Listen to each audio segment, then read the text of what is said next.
Attention is a very important element, especially if you're in danger. You should always be careful. But what if you're a soldier? This time you need to be even more careful than a normal person because you are a potential target. You run the risk of being annihilated at any moment by elements defined as the enemy. This is the general rule. But the Russian soldiers cannot follow this rule because drunkenness, which is the biggest problem of the Russian soldiers, continue to show its effect on the front line. Of course, the Ukrainians don't refrain from taking advantage of these opportunities. In recent days, a Russian soldier had again fallen victim to the drunkenness. The Ukrainian Sabotage group did not forgive the soldier. So what are the details of this operation organized by the Ukrainian Sabotage group against the Russian soldier? Let's take a look together.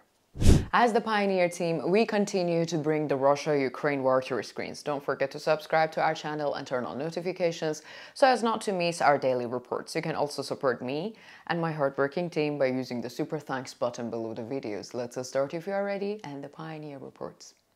The furious struggle between the Russian army and the Ukrainian army continues on the front line. However, this struggle is not limited to the front line. There is also the invisible side of the front. This phase appears in the occupied Ukrainian territories. The Russian army is applying all kinds of policies to intimidate the Ukrainians in the occupied Ukrainian territories. However, despite this, it cannot get results.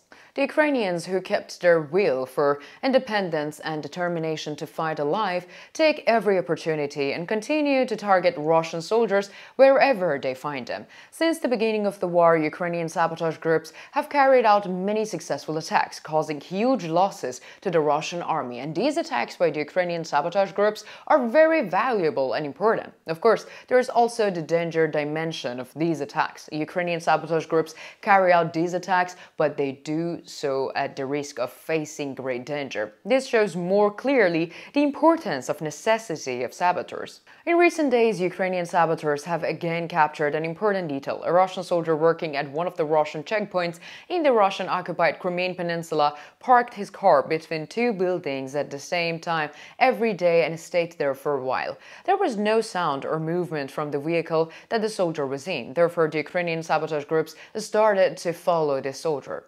According to local sources, this Russian soldier was the adjutant of the Russian commander. This soldier, who was responsible for carrying the adjutant's personal business and the top secret files, comes to this spot between two buildings every afternoon. He parked his car and then he would not leave for a long time, and the soldier would also get out of the vehicle. Both buildings were abandoned.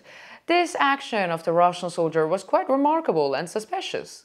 As a result, the Ukrainian sabotage group started to follow this Russian soldier. At the last stage of the Russian pursuit, the Ukrainian saboteurs come very close to the Russian soldier's vehicle. However, something unexpected happened here. The saboteurs accidentally made a noise, and the Russian soldier suddenly got out of the car. But there was something strange. The Russian soldier was staggering. He had a bottle in his hand, and the Russian soldier came here during the day and drank alcohol until he was drunk. The Ukrainian sabotage group understood the reason for this senseless of the activity of the Russian soldiers. The Russian soldier was hiding from his commander and coming here to drink alcohol, and the Ukrainian saboteurs contacted informants in the Russian army who were leaking information to Ukraine and told them that the Russian soldier was suffering from the psychological problems and had a bad relationship with his commanders. The reason for the Russian soldiers falling out of his commanders was quite interesting. The Russian soldier needed to return to his family for a while, and because the Russian soldier had the family problems, the Russian soldier who reported the situation to his commander received a negative response. And the Russian soldier who could not go to his family was also abandoned by his family for this reason.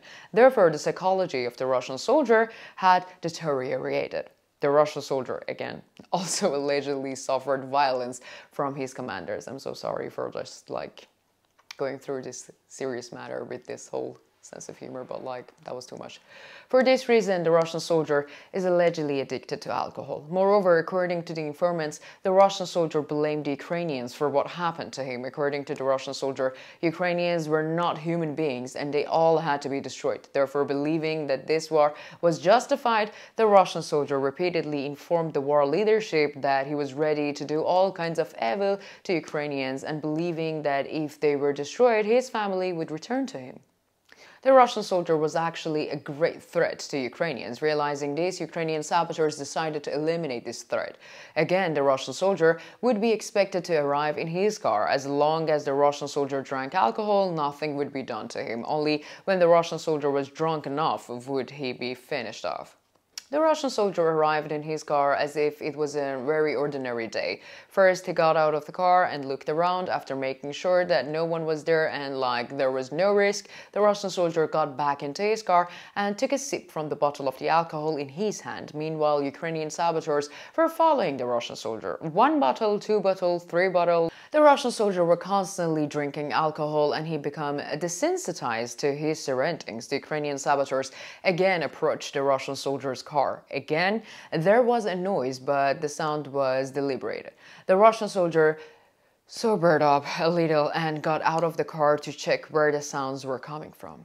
As the Russian soldiers checked around, one of the Ukrainian saboteurs came out of hiding. Meanwhile, the Russian soldier drew his weapon and started shooting. However, the Ukrainian saboteurs managed to destroy the Russian soldier. The adjutant of one of the Russian army commanders was destroyed. Moreover, this adjutant was with the Russian commander's car.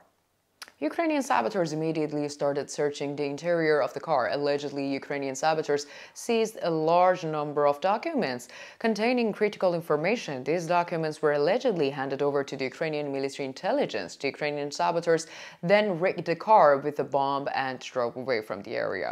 When the bomb was detonated from the suitable distance, the car in which the Russian commander was driving was blown up.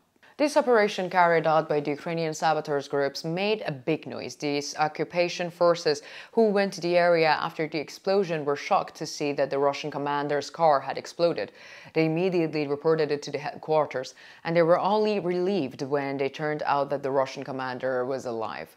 But the documents in the Russian commander's car were missing. This was a fault of the drunk adjutant. But it was too late. The Russian army was facing a major problem because of the drunken soldier. Every day there is a different example of the drunken soldier crisis in the Russian army, and the Russian army has still not found a solution to this problem. Now tell me, what do you think? Do you think the destruction of the drunken adjutant will lead to new measures in the Russian army? Or what do you think about the crisis of drunken soldiers in the Russian army? Do you consider Ukrainian sabotage groups successful? Let me know in the comments, because you know that I read and I care about all your comments.